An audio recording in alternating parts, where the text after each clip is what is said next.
à vous. Le titre de mon message aujourd'hui, Pensée mature et cœur d'enfant.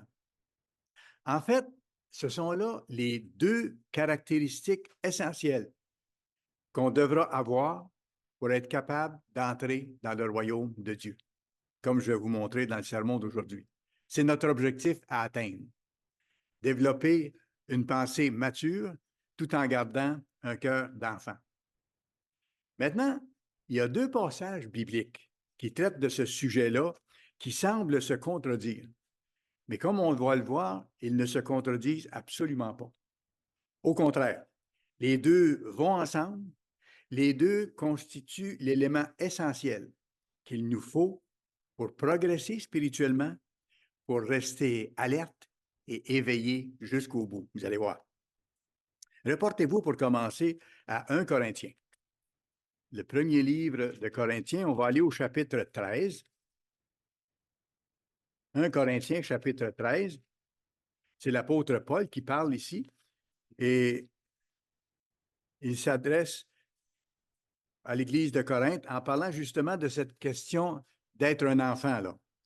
Et il va expliquer des choses ici. 1 Corinthiens, chapitre 13, verset 11. Paul explique ceci. Lorsque j'étais enfant, je parlais comme un enfant, je pensais comme un enfant, je raisonnais comme un enfant. Ça, c'est la réalité. Mais il dit après, lorsque je suis devenu homme, donc adulte, j'ai fait disparaître ce qui était de l'enfant. Alors, le principe qu'il donne ici, dans le fond, c'est que les pensées enfantines d'un tout jeune enfant ont fait place, dans le cas de Paul, à des raisonnements plus réalistes, plus fiables, plus solides, comme ça arrive dans l'ensemble des êtres humains. Quand on est enfant, nos pensées sont enfantines, ce n'est pas raisonnable. Donc, il faut éliminer ce qui est de l'enfant, ce qui manque de jugement, ce qui manque d'être de raison. Maintenant, allons à un autre passage dans Marc. Marc, cette fois-ci, l'évangile de Marc au chapitre 10. Marc, chapitre 10, et on va lire le verset 15, qui traite du même thème. Marc 10 et le verset 15. Qu'est-ce que le Christ dit ici? Je vous le dis, en vérité, quiconque ne recevra pas le royaume de Dieu comme un petit enfant, n'y entrera pas. N'y entrera pas. Alors, voyez-vous, vous avez comme la contrepartie de ce que l'apôtre Paul a mentionné. C'est qu'il nous dit ici que pour entrer dans le royaume, il faut garder un aspect précieux de l'enfant ou de l'enfance. Cette spontanéité-là, l'humilité d'un enfant. Et Paul l'explique davantage. Allez à 1 Corinthiens, on était tout proche tantôt, allez à 1 Corinthiens, chapitre 14. 1 Corinthiens, chapitre 14. Paul explique ce que ça signifie que d'avoir en même temps un cœur d'enfant et une pensée mature, un jugement selon Dieu, une pensée, un raisonnement selon Dieu. Alors, 1 Corinthiens 14, et on va lire le verset 20. Frères, ne soyez pas des enfants sous le rapport du jugement. Voyez-vous, sous le rapport du jugement ou du raisonnement, il faut vieillir. Il faut passer à un autre registre. Il dit, frères, ne soyez pas des enfants sous le rapport du jugement, mais pour la méchanceté, soyez des enfants. Ça, je vais vous l'expliquer après, là, parce que ça semble bizarre comme explication, comme affirmation. Et à l'égard du jugement, soyez des hommes faits. Alors là, il revient là-dessus. Ne pas être des enfants sous le rapport du jugement, donc, c'est ne pas être enfantin ou immature dans notre façon de penser ou de raisonner, dans notre façon de voir les choses, de raisonner. Parce qu'il faut grandir dans la maturité, même simplement sur le plan humain. Mais sur le plan spirituel, c'est également la même chose. Maintenant, j'ai le petit bout de phrase où il dit « Mais pour la méchanceté, soyez des enfants. » Ça fait drôle. Comme si les enfants étaient méchants, puis il dit « Soyez méchants comme des enfants. » Non, c'est que c'est l'inverse. En ce qui concerne la méchanceté, soyez comme des enfants, c'est que les enfants, tout jeunes, ne sont pas méchants. C'est ça. C'est ça ce que ça veut dire ici. Les enfants sont sans méchanceté, tout jeunes, là, sans ruse, sans désir de nuire aux autres. C'est exactement ça. Et c'est pour ça, après, qu'il revient en disant, soyez des hommes faits du côté de la pensée ou du jugement. Dieu veut que nous développions les deux aspects dont je vous parle dans le message aujourd'hui. Avoir au point de départ l'attitude de cœur d'un tout jeune enfant. D'avoir l'attitude de cœur d'un tout jeune enfant. Il y a beaucoup dans ce que je vous explique aujourd'hui. Et en même temps, d'avoir une recherche de maturation au niveau de notre jugement, au niveau de notre compréhension, au niveau de notre évaluation des choses. Ce qui veut dire au niveau du discernement. Et c'est pour ça que quand Dieu nous appelle, il nous apprend graduellement, progressivement, à discerner ce qui est bien et ce qui est mal. Au début, on peut discerner avec son aide les gros morceaux de ce qui est bien et ce qui est mal. Mais avec le temps, on peut aller dans les plus petits détails pour discerner le bien du mal, ce qu'on n'a pas au point de départ. Ça se fait avec le temps, avec l'expérience de la parole de Dieu. Le tout dans l'obéissance à ses lois. De garder l'attitude d'un jeune enfant en ce qui concerne l'humilité et de maturer au point de vue de discernement. C'est ce que Dieu attendait de la nation d'Israël ancien. Pour les bénir, il voulait qu'ils soient bien, il voulait qu'ils soient heureux. Mais ils lui ont tourné le dos. Reportez-vous à Ésaïe chapitre 30, s'il vous plaît. Ésaïe chapitre 30. Ce sont là de grandes leçons pour nous que Dieu appelle aujourd'hui, son petit troupeau. Ésaïe chapitre 30. On va lire les versets 8 à 13. Et ici, on voit à partir du verset 8 dans Ésaïe 30 que Dieu a donné un ordre à son serviteur Ésaïe d'écrire les choses qu'il lui révélait dans un but bien précis. Il dit, va maintenant, Ésaïe, écris ces choses devant eux, devant les Israélites à l'époque, et pour nous aujourd'hui, les Israélites spirituels. Écris ces choses devant eux sur une table, c'est-à-dire dans un livre pour nous, et grave-les dans un livre, afin qu'elles subsistent dans les temps à venir, éternellement et à perpétuité. Et c'est pour ça que nous avons encore accès à ces écrits tellement importants. Dieu lui a donné l'ordre de les mettre par écrit et Dieu, dans sa puissance, a gardé ces écrits-là jusqu'à nous maintenant. Et pas seulement ça, c'est qu'ils seront là dans le monde de demain après le retour de Christ pour que vous et moi, nous les expliquions aux êtres humains qui vont être encore vivants à ce moment-là. Ça comprend tout ça dans la déclaration que Dieu a fait ici, que le Christ a fait aussi parce que le Christ est le Dieu de l'Ancien Testament. Et il dit au verset 9, car c'est un peuple rebelle. Il savait qu'Israël n'allait pas tenir le coup. Ce sont des enfants menteurs, des enfants qui ne veulent pas écouter la loi de l'Éternel. Il leur a offert. Et quand Israël mettait en pratique les lois, ils étaient bénis, c'est comme nous. Mais quand ils s'éloignaient ou qu'ils se détournaient, ils n'étaient plus bénis et ils en souffraient beaucoup. Alors, il dit ici comment les Israélites ont agi, comment ils agissaient au verset 10, qui disent aux voyants, ne voyez pas, et aux prophètes, ne nous prophétisez pas de vérité, ne nous dites pas de choses qui sont difficiles à entendre ou qui exigent de nous des changements. Dites-nous des choses flatteuses. C'est ce qu'ils voulaient entendre. Prophétisez des chimères, des choses inventées. Détournez-vous du chemin, écartez-vous du sentier, éloignez-vous de nous autres. Éloignez de notre présence le Saint d'Israël. Alors, c'était un détournement de Dieu en fin de compte. Verset 12, c'est pourquoi, ainsi parle le Saint d'Israël, puisque vous rejetez ma parole, que vous vous confiez dans la violence et dans les détours, comme on voit dans nos nations israélites modernes, et que vous les prenez pour appui, le mensonge et les détours, ce crime sera pour vous comme une partie crevassée qui menace ruine et fait saillie dans un mur élevé, dont l'écroulement arrive tout à coup en un instant. Et c'est arrivé à plusieurs occasions dans la nation d'Israël ancien que la ruine est arrivée. Dieu les a emmenés en captivité pour qu'ils apprennent et tout ça. Et lorsqu'ils revenaient à Dieu, Dieu les bénissait, mais ils retombaient continuellement. Et nos nations sont dans cet état-là actuellement. Et pour nous, il y a des grandes leçons spirituelles parce que nous qui connaissons ce que Dieu nous a gardé dans sa parole, qui nous montre le chemin, on est toujours libre. Et il faut faire attention à ce qu'on choisit de penser, de manger, de dire, de ne pas dire. C'est un travail de toute une vie, mais c'est un choix qu'on doit effectuer, qu'on doit continuer à mettre en place avec un cœur d'enfant, avec un désir de développer la mentalité de Dieu. Les nations israélites modernes, comme je vous dis, réagissent exactement de la même façon que les nations israélites anciennes. Et il y a des grandes leçons là-dedans. Nous devons avoir deux choses. Nous devons avoir ces deux choses-là.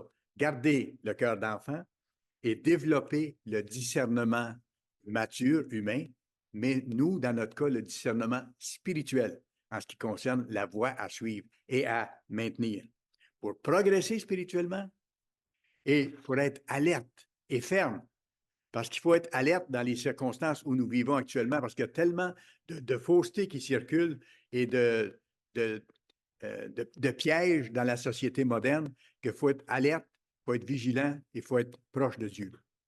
Et Dieu est toujours prêt à nous aider, comme des parents font avec un tout petit enfant. Comme des parents font avec un tout petit enfant. Qu'est-ce qui arrive avec un enfant tout jeune quand il est laissé à lui-même? Il manque de jugement. Il n'a pas encore le jugement.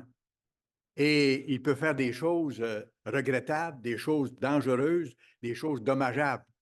C'est le cas d'un petit enfant. C'est pour ça qu'on a tellement soin de lui quand il est petit. À mesure qu'il grandit, qu'il devient plus en possession des moyens qui lui sont donnés à ce moment-là, qu'il développe, bien là, on peut donner plus de jeux, plus de possibilités. Mais il peut arriver tranquillement à prendre ses décisions, à faire attention à ce qu'il doit faire attention, éviter ce qu'il doit éviter. Mais au début, on doit lui éviter ces choses-là et ensuite, il peut apprendre.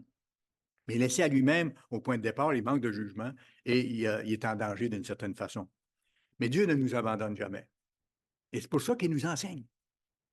Et c'est pour ça qu'il nous enseigne tout au long de notre vie.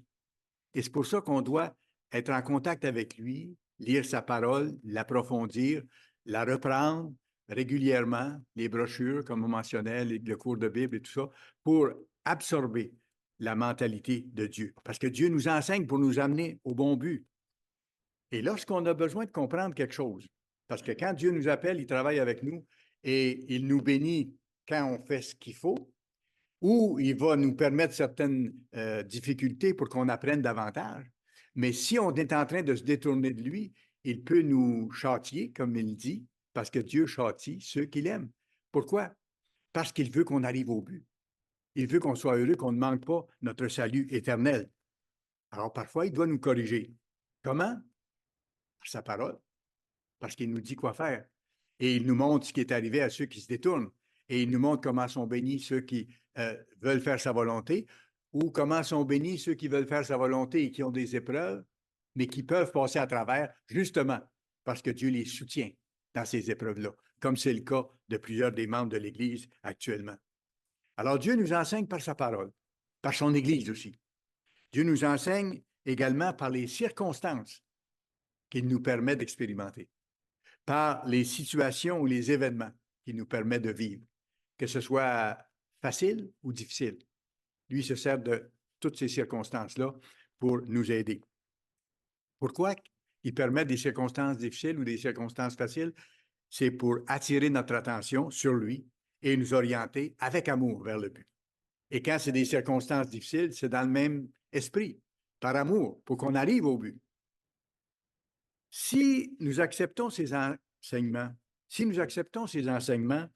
avec le cœur simple d'un enfant dont je vous parle, d'un tout petit, là, il nous donne de croître à ce moment-là au jugement. C'est là que le jugement spirituel se développe, quand on met en pratique les choses qu'il nous demande de faire. Même si on n'est pas parfait, Dieu ne s'attend pas à ce qu'on soit parfait tout de suite. Il connaît nos imperfections. Il nous donne du temps, heureusement. Il nous donne du temps pour qu'on puisse changer, pour qu'on développe justement le discernement puis la sagesse. Écoutez, pourquoi est-ce qu'un jeune enfant, je parle d'un tout jeune enfant, manque de jugement? C'est très simple, c'est très clair, parce que, un, il n'a pas la connaissance. Quand on vient au monde, comme on dit en latin, tabula rasa, c'est-à-dire table rase. Il n'y a rien sur la table. On ne connaît rien. Donc, l'enfant tout jeune manque de jugement parce qu'il n'y a pas de connaissance. Et il manque de jugement parce qu'il n'a pas l'expérience des choses pour développer le jugement, même sur le plan strictement humain. D'ailleurs, c'est exactement ce que l'apôtre Paul reprochait aux Hébreux. On va le voir.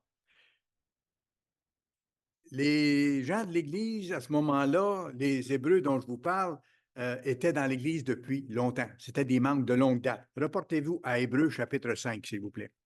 Hébreux chapitre 5. On va voir comment Paul s'adresse à ces membres de l'Église de longue date. Et ça donne à réfléchir à nous aujourd'hui, qui sommes dans l'Église depuis longtemps, dans certains cas, parce que ça s'applique à nous aussi. Tant que la course n'est pas finie, tant qu'on n'est pas arrivé au royaume, elle n'est pas finie. Ça, il faut en être conscient. Il faut garder nos priorités en ordre. Alors, Paul a expliqué aux membres de l'Église, à ce moment-là, aux Hébreux, qui étaient là depuis longtemps, qu'ils ne s'étaient pas appliqués à connaître la vérité. Ils n'étaient pas allés chercher la connaissance comme ils auraient dû aller la chercher et l'intégrer. Et qu'ils ne l'avaient pas mis en pratique, qu'ils n'avaient pas fait l'expérience de la parole comme ils auraient dû le faire. Donc, ils n'étaient pas prêts. Et c'est pour ça que Paul leur reproche ces choses-là. Ils n'avaient donc pas développé, si vous voulez, ça revient à ce que je vous explique, la maturité spirituelle que Paul attendait d'eux. Ça, c'est des choses qui se produisent dans l'Église de Dieu, même pour les membres anciens aujourd'hui. Le risque, il est toujours là. Alors, qu'est-ce que Paul dit aux Hébreux ici? Hébreux 5, verset 11. Nous avons beaucoup à dire là-dessus et des choses difficiles à expliquer parce que vous êtes devenus lents à comprendre.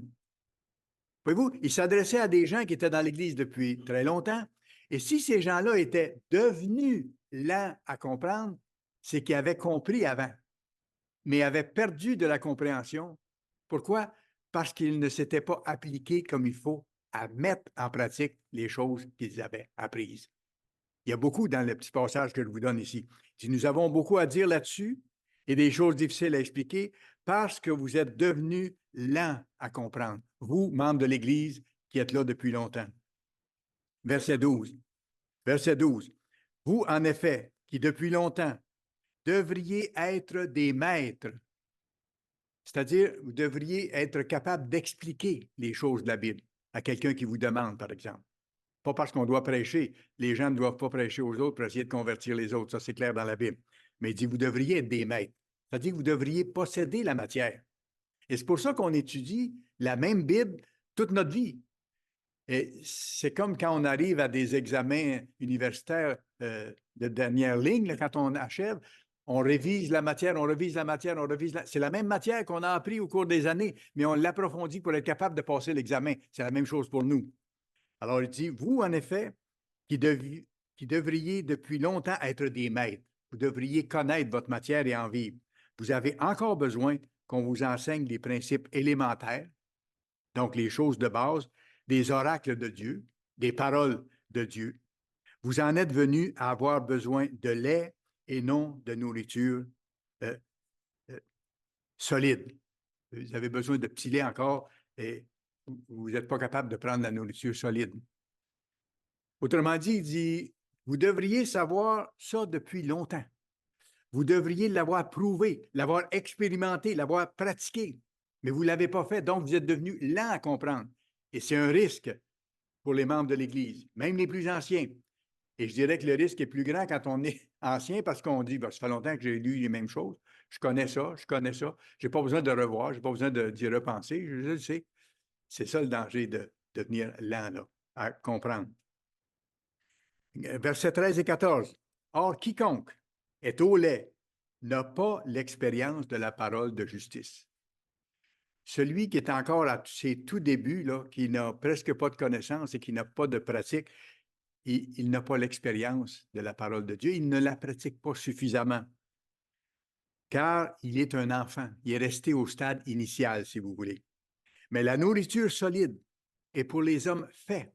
OK? Ceux qui ont avancé, ceux qui ont grandi, là, ils peuvent prendre une nourriture plus solide, l'absorber, en vivre et l'apprécier. Mais la nourriture solide est pour les hommes faits, pour ceux dont le jugement est exercé. Ça s'exerce comment? Dans la pratique. pour ceux dont le jugement est exercé par l'usage, la pratique, à discerner ce qui est bien de ce qui est mal. Mais vous, ce qui se passe en nous quand on étudie la parole puis qu'on s'applique à la mettre en pratique, c'est que à ce moment-là, la compréhension vient, il y a une absorption de la parole de Dieu dans une dimension de plus en plus grande. Parce que les eaux de Dieu sont très profondes.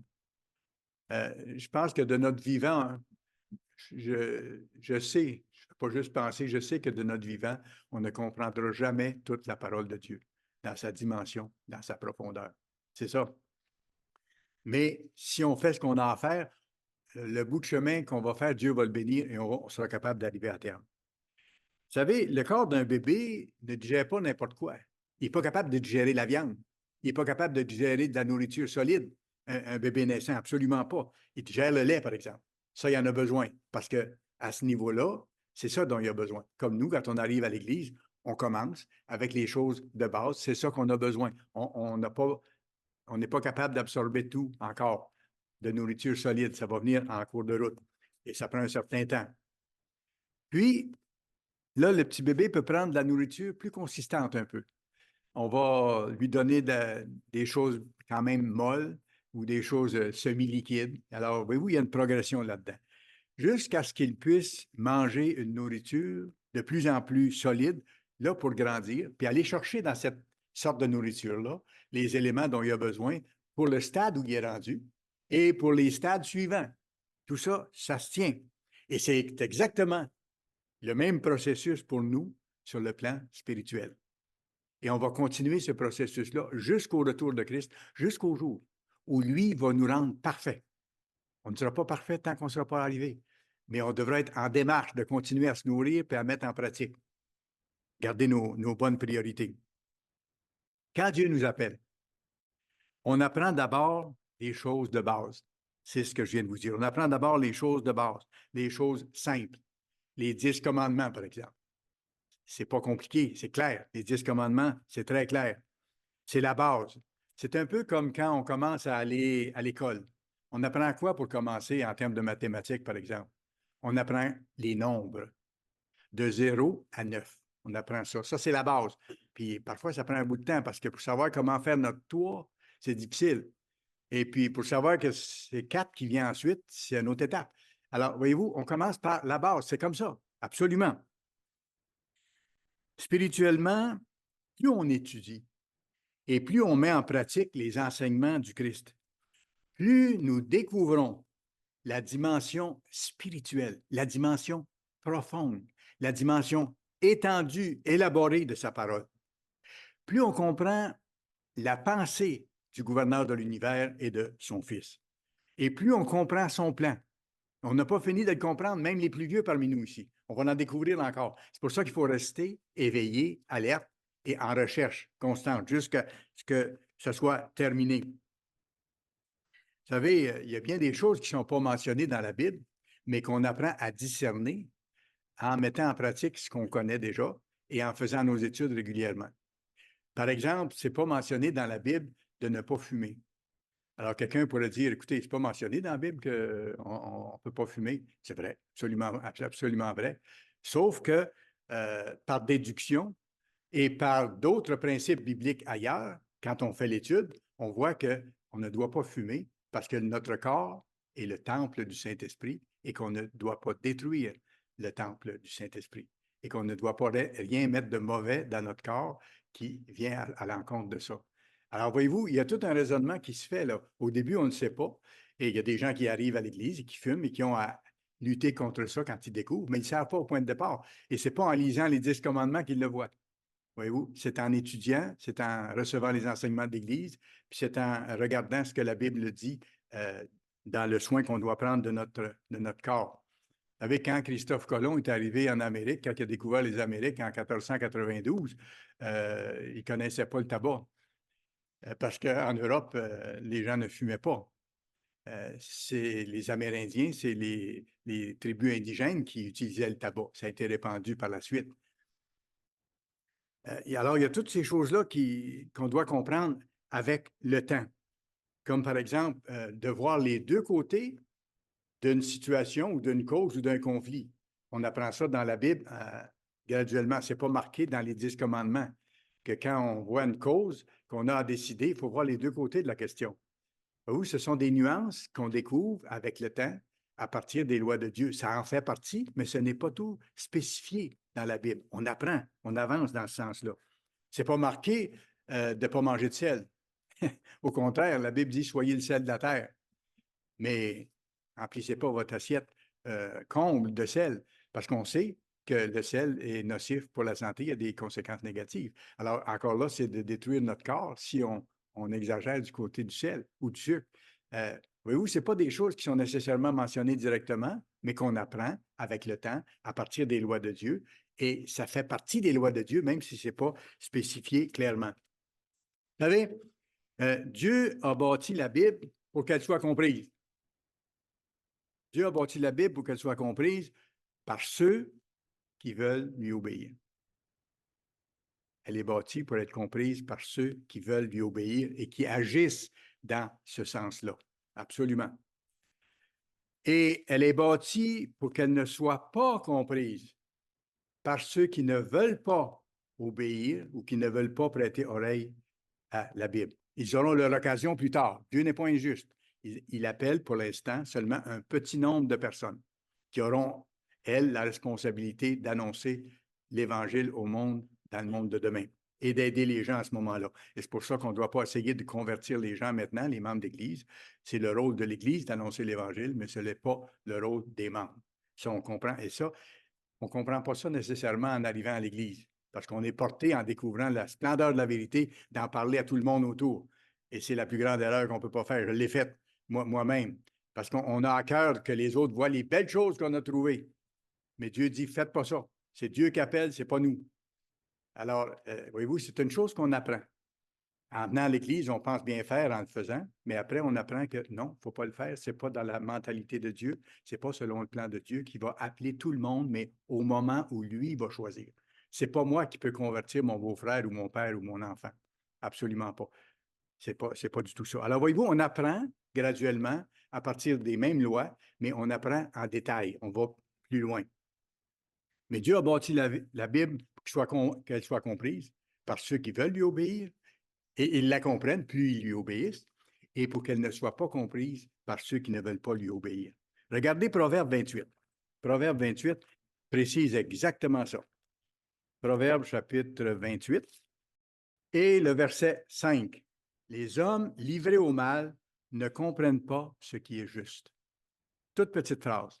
Ceux qui sont livrés au mal, c'est comme on était avant, là. On était tous là. On faisait le mal, on pouvait faire des choses au mieux si on pensait, mais on faisait le mal. Tous les êtres humains sont comme ça au point de départ. Mais ceux qui continuent à être livrés au mal ne comprennent pas ce qui est juste. Ce n'est pas ce qui les intéresse. Mais ceux qui cherchent l'Éternel comprennent tout. Oui, il y a une compréhension que Dieu donne à ce moment-là. Plus on lui obéit dans le temps, plus on comprend de choses, plus on est capable d'avancer. Reportez-vous à Ésaïe 28, quelques pages après dans le livre d'Ésaïe, au chapitre 28, s'il vous plaît.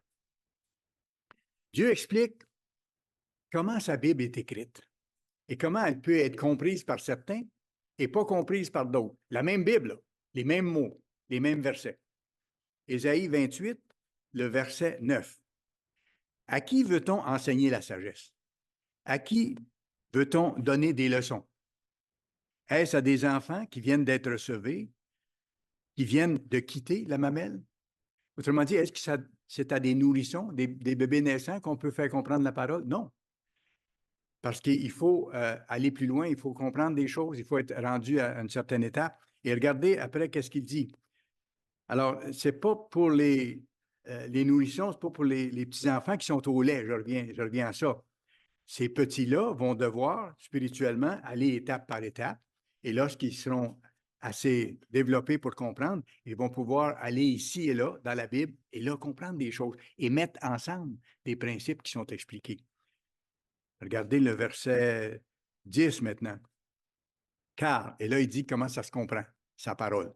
Car c'est précepte sur précepte, précepte sur précepte, règle sur règle, un peu ici et un peu là.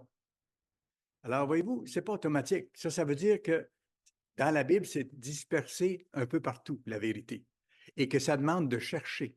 C'est pour ça que c'est marqué ailleurs aussi, cherchez et vous trouverez. Même pour ceux que Dieu appelle, il y a une recherche à faire, il y a un approfondissement à développer. Alors, un peu ici et un peu là. Ça demande un effort de recherche pour rassembler les différents morceaux de l'image, pour approfondir. Et ça, c'est le travail de toute une vie. On n'a jamais fini de faire ça. Et parfois, il faut se faire violence pour le faire. Des fois, il y a des journées qu'on a moins le goût d'étudier et tout ça. Il faut s'y mettre. Demander à Dieu son aide, il faut s'y mettre, continuer, ne pas laisser aller le temps. Dieu a envoyé ses prophètes aux Israélites pour qu'ils apprennent ses lois, apprennent ses voies et qu'ils en soient bénis, qu'il y ait un repos spirituellement et qu'ils sachent le sens de leur vie. Mais, comme on sait, ils n'ont pas voulu. Et parce qu'ils n'ont pas voulu, ils se sont fait offrir les choses complètement par ses serviteurs, par ses prophètes. Mais ils ont rejeté les enseignements. Et parce qu'ils ont rejeté les enseignements, et dans le fond, qu'ils ont rejeté Dieu, il ne leur a pas été donné de comprendre. Il ne leur a pas été donné de comprendre. Voyons ce que Dieu disait à sa nation choisie. Ésaïe 28, le verset 12. Il lui disait à sa nation d'Israël, « Voici le repos. Laissez reposer celui qui est fatigué. Voici le lieu du repos. » Mais ils n'ont pas voulu écouter. Alors, ça a été mentionné clairement. Et si vous regardez, je vais vous le lire, pas besoin de vous y reporter, mais dans Ésaïe 30, le verset 15, Dieu rappelle exactement la même chose. Ésaïe 30, verset 15, 2 pages plus loin. « Car ainsi parle le Seigneur l'Éternel, le Saint d'Israël. C'est dans la tranquillité et le repos que sera votre salut. C'est dans le calme et la confiance que sera votre force. Mais vous ne l'avez pas voulu. Vous ne l'avez pas voulu. Ils ont fait le choix. D'où le fait, je reviens là-dessus, qu'ils n'ont pas compris. Et si on cesse d'obéir, la compréhension diminue. Ça va exactement, c'est comme un vase communicant, ça va dans le même sens. Explication, on revient à Ésaïe 28, verset 13. Parce qu'ils n'ont pas voulu écouter, qu'ils l'ont rejeté, fin du verset 12, ils n'ont pas voulu écouter. Qu'est-ce qui est arrivé, verset 13? Pour eux, la parole de l'Éternel sera précepte sur précepte, précepte sur précepte, règle sur règle, un peu ici, un peu là, afin qu'en marchant, ils tombent à la renverse. Oui, ce n'est pas pour leur bonheur immédiat là, et se brisent, afin qu'ils soient enlacés et pris. Voyez-vous, c'est la même Bible, les mêmes préceptes sur préceptes, un peu ici, un peu là, mais pour ce groupe-là qui a refusé, c'est pour qu'ils soient enlacés et pris, c'est-à-dire qu'ils ne puissent pas comprendre, qu'ils ne puissent pas comprendre les mêmes règles et les mêmes principes que ceux qui les mettent en pratique sont capables de comprendre. C'est fort. Ésaïe 29, juste un peu plus loin. Ésaïe 29, regardez le verset 10 d'Ésaïe 29. Ce que l'Éternel a fait par rapport à sa nation d'Israël à ce moment-là. Car l'Éternel a répandu sur vous un esprit d'assoupissement. Il a fermé vos yeux, les prophètes. Il a voilé vos têtes, les voyants. Toute la révélation est pour vous comme un livre cacheté. C'est ce qui est arrivé parce qu'ils ont rejeté Dieu. Et c'est pour ça que nos nations israélites ne comprennent pas la vérité. Ils ont toutes sortes de fausses religions auxquelles ils mettent leur confiance, dans lesquelles ils mettent leur confiance, mais qui ne sont pas la religion de Dieu. Résultat, versets 11 à 13. Toute la révélation à ce moment-là est pour vous comme les mots d'un livre cacheté que l'on donne à un homme qui sait lire en disant « Lis donc ceci ». Et il répond « Je ne le puis, car il est cacheté, le livre est fermé, je ne suis pas capable de le lire. Je sais lire, mais je ne peux pas le lire. » Ou, et là il donne un autre exemple, je dirais qu'il est encore plus précis, ou comme un livre que l'on donne à un homme qui ne sait pas lire en disant « Lis donc cela ». Et qui répond « Je ne sais pas lire ». Le Seigneur dit, quand ce peuple s'approche de moi, ma nation, ils m'honorent de la bouche et des lèvres, ils parlent de moi, ils ont toutes sortes de religions, ils pensent me servir, ils observent le dimanche, ils observent les fêtes païennes qui remontent à l'Antiquité, mais ils m'honorent des lèvres et de la bouche, mais son cœur est éloigné de moi. Et la crainte qu'il a de moi n'est qu'un précepte de tradition humaine.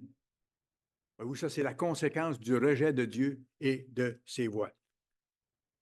Voyez-vous, les appelés, c'est-à-dire ceux à qui Dieu ouvre les yeux sur la vérité biblique, sur son plan, sur le but de la vie, ceux-là doivent, et je reviens à ça, approfondir la connaissance qui leur est donnée jusqu'au bout de leur vie. Ça ne doit jamais s'arrêter.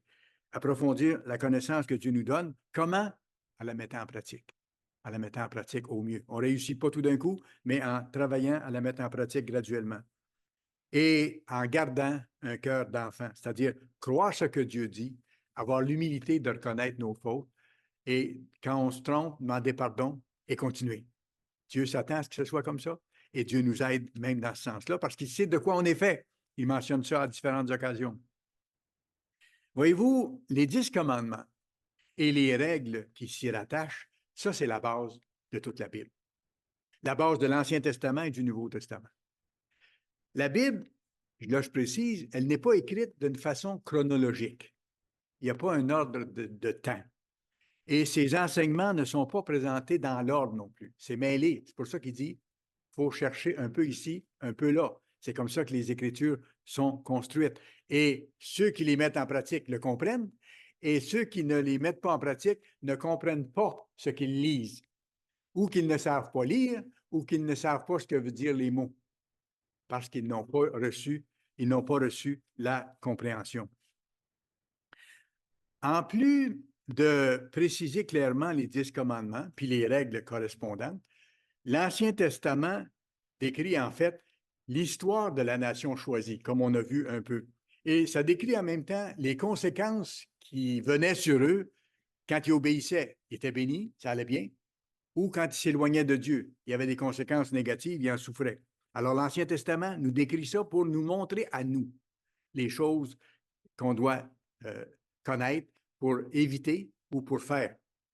Et l'Ancien Testament nous fournit aussi des précisions sur comment appliquer les 10 commandements dans certaines situations. Mais là, je précise, la Bible ne donne pas toutes les situations humaines qui peuvent arriver. Et encore là, ça demande le développement du jugement selon Dieu. Exactement, avec son aide. Ce n'est pas écrit au complet, là. C'est comme le fait de ne pas fumer, qui n'est pas écrit dans la Bible. Il y a beaucoup de choses qui ne sont pas écrites. Mais dans l'Ancien Testament, on voit plusieurs situations qui nous aident à comprendre puis à mettre en pratique. On voit ça, entre autres, dans le livre des Proverbes, dans le livre des Psaumes. Pas seulement là, mais disons plus fortement là-dedans. Le Nouveau Testament, lui, se base sur l'Ancien. Ça va ensemble. Ça forme un tout. Et ça, c'est une chose qu'on apprend quand on vient à l'Église pour certains d'entre nous. Certains d'entre nous avaient connu le Nouveau Testament, mais pas l'Ancien. Et on apprend à découvrir l'Ancien, puis à réaliser que les deux vont ensemble, sont inséparables. Le Nouveau Testament se base sur l'Ancien. Et en fait, il explique l'esprit de la loi de l'Ancien Testament. C'est ça. Et tout va ensemble dans ce sens-là. Il faut considérer vraiment la Bible comme un tout indissociable. Un peu ici, un peu là, dans l'Ancien Testament, dans le Nouveau Testament. En mettant en pratique cette connaissance, à ce moment-là, notre connaissance, bien sûr, s'approfondit, mais notre compréhension augmente, ce qui va ensemble. Et je le rappelle, c'est un processus de toute notre vie. Si quelqu'un s'arrête à la connaissance des 10 commandements, sans aller plus loin, ou en se limitant dans sa pratique, à ce moment-là, ça devient comme superficiel et il n'avance pas vraiment. Il faut aller plus loin. Il ne voit pas et ne saisit pas les aspects spirituels de la loi magnifique de Dieu. Il y a une maturation qui ne s'effectue pas. C'est comme si un enfant, et là je vous donne un exemple qui va vous aider, c'est comme si un enfant en restait toujours au nombre de bases qu'il a appris. Il resterait toujours dans son éducation au chiffre de base, au nombre de base, du 0 à 9, et qu'il n'allait pas plus loin, sans développer comment ça s'applique dans les additions, dans les soustractions, dans les multiplications. C'est les mêmes nombres, mais là, voyez-vous, on les utilise autrement pour arriver à des résultats, sans aller vers l'utilisation de ces nombres de base pour les appliquer plus tard. Parce que les mêmes nombres de base, du 0 à 9, là, il va les appliquer plus tard en algèbre, en trigonométrie, dans les calculs plus poussés.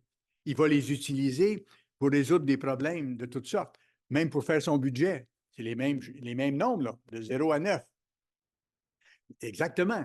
Voyez-vous, on part de la base, puis on développe ensuite. Les mêmes nombres de base, il va les utiliser plus tard s'il va plus loin en architecture, s'il devient un architecte ou un ingénieur ou en administration quelconque. Et ça, c'est la maturité sur le plan humain. Une maturité qui vient, de la connaissance des choses de base, les nombres de base du 0 à 9, et qui vient ensuite de l'application ou de l'expérimentation de ces mêmes nombres-là dans différents secteurs, que ce soit votre budget personnel ou que ce soit dans l'administration publique ou que ce soit dans votre carrière ou dans les mesures que vous faites si vous êtes mécanicien ou si vous êtes dans d'autres domaines.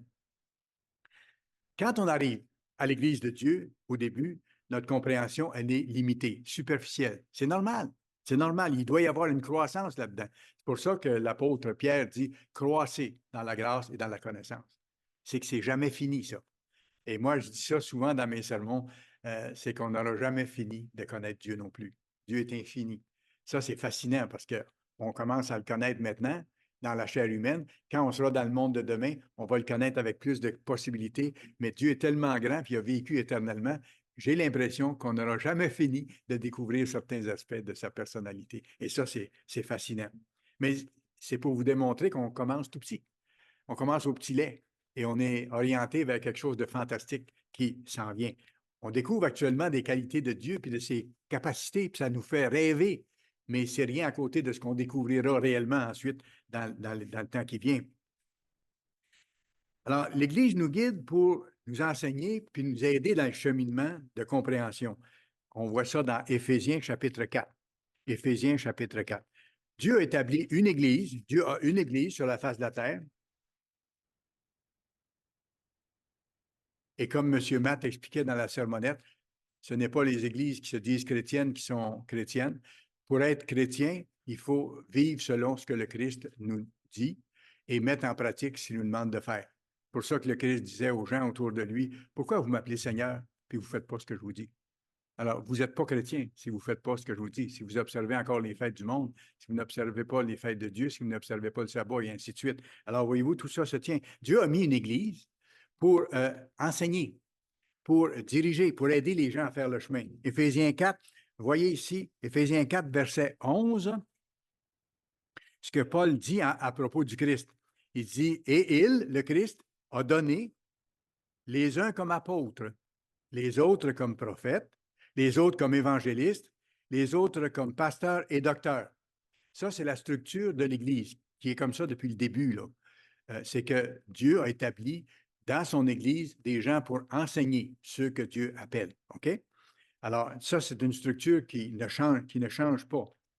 Maintenant, pourquoi? Pour le perfectionnement des saints, pour aider ceux qui sont sanctifiés, ceux qui sont mis à part, pour apprendre les voies de Dieu. Ils ont besoin de se faire expliquer. Comme moi, j'ai encore besoin, même si je suis ministre, d'étudier chaque jour, de vérifier des choses, d'approfondir, d'écouter les autres ministres supérieurs à moi qui ont plus d'expérience. Pour le perfectionnement des saints, en vue de l'œuvre du ministère et de l'édification du corps du Christ. C'est l'Église. Pour que l'Église se développe, pour que les membres de l'Église se développent, soient transformés et par la connaissance et par la mise en pratique des choses qui nous sont apprises. Tout ça va ensemble exactement. Jusqu'à ce que nous soyons, verset 13, parvenus tous à l'unité de la foi, qu'on croit la même chose, qu'on ait les mêmes buts, les mêmes façons de faire, la même foi, et de la connaissance du Fils de Dieu. Parce qu'on n'a pas fini de connaître le Fils de Dieu. Lui aussi, on va le découvrir encore davantage avec le temps, avec nos études, avec les expériences.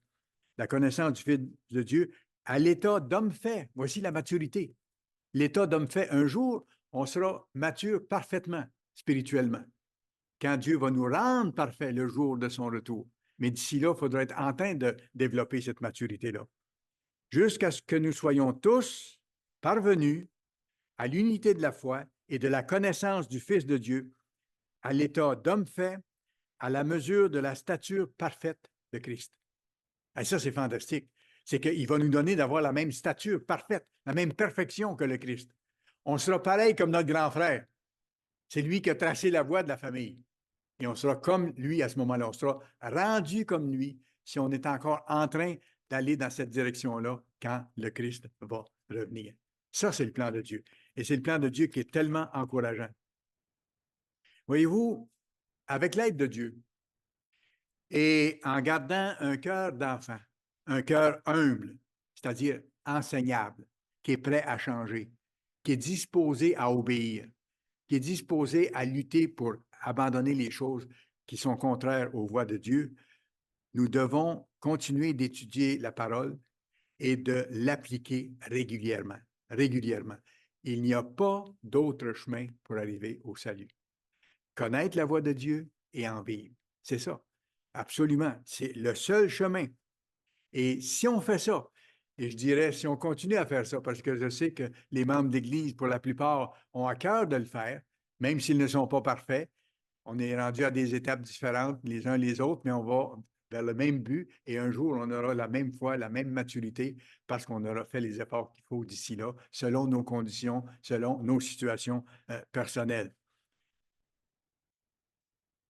Alors, dans ce cas-là, les choses spirituelles deviennent plus réelles.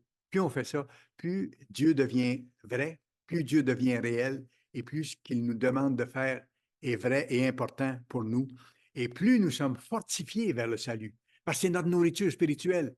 Ce n'est plus le petit lait, mais c'est la nourriture spirituelle qui nous donne l'énergie spirituelle dont nous avons besoin pour les temps où nous sommes rendus et pour les temps qui approchent, parce qu'on aura besoin d'une force additionnelle. Dieu va la donner si on est en train de la chercher, un peu ici, un peu là, et qu'on la met en pratique avec reconnaissance envers Dieu.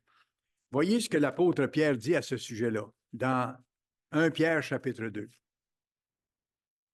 1 Pierre chapitre 2. 1 Pierre chapitre 2, et on va lire le verset 1.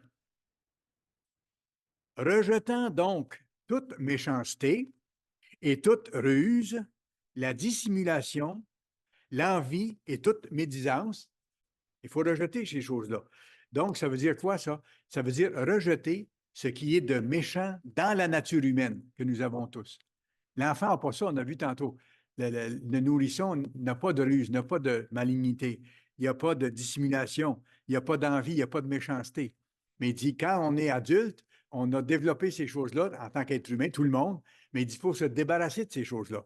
Rejetant donc toute méchanceté et toute ruse, la dissimulation, l'envie et toute médisance, et regardez après ce qu'il dit, désirez, comme des enfants nouveau-nés, le lait spirituel et pur, afin que par lui, vous croissiez pour le salut. Le recevoir avec un cœur d'enfant, ouvert, sincère, sans hypocrisie. Et le verset 2 que je viens de vous dire, désirez comme des enfants nouveau-nés le lait spirituel.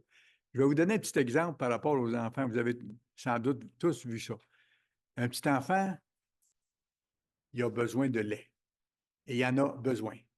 Et quand il veut l'avoir, il en a très besoin et il le signifie très beaucoup.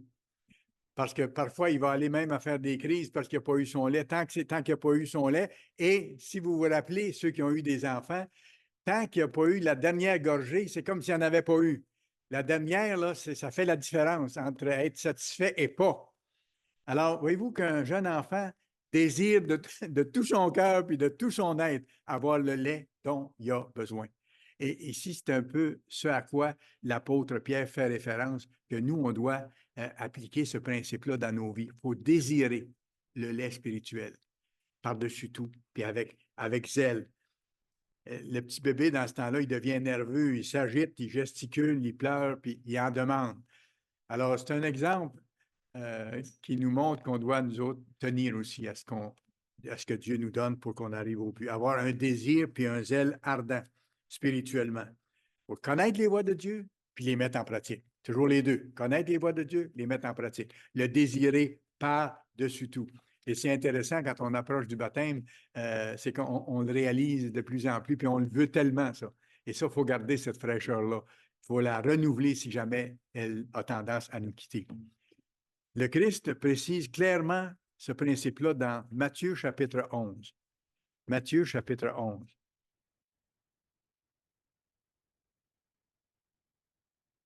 Matthieu chapitre 11. Regardez ce qu'il nous dit au verset 12.